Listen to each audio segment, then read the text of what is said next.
औज़ुबिल्लाहि मिनश शैतान जी बिस्मिल्लाहिर रहमानिर रहीम।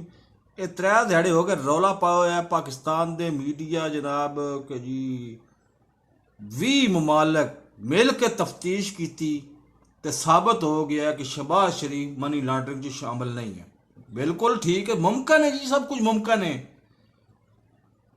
ये मतलब मैं थोनू कंप्यूटर की जबान च समझा देना कि everything is possible in this magic world.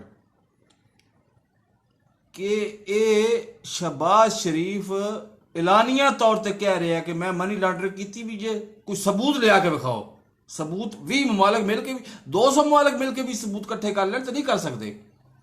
और साडे कोल सिंगल मिसाल नहीं है, साडे कोल पिछला साडा हीरो है, साडा हीरो है, मेरा हीरो है, इफ्तिखार दा हीरो है वो सेठ आबद।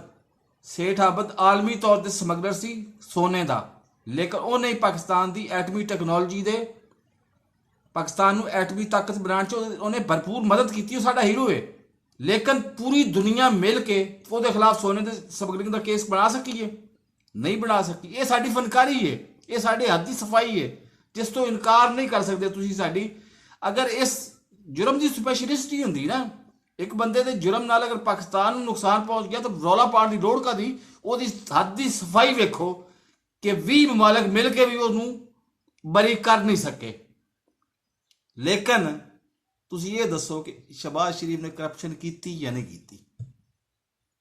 मेरे इस चैनल को सबसक्राइब करो, साथ लगे बैल आइकॉन दबा के ऑल नोटिफिकेशन ऑन कर दो ताकि हर नई आने वाली वीडियो का नोटिफिकेशन बर वक्त मिल सके। अल्लाह हाफिज़।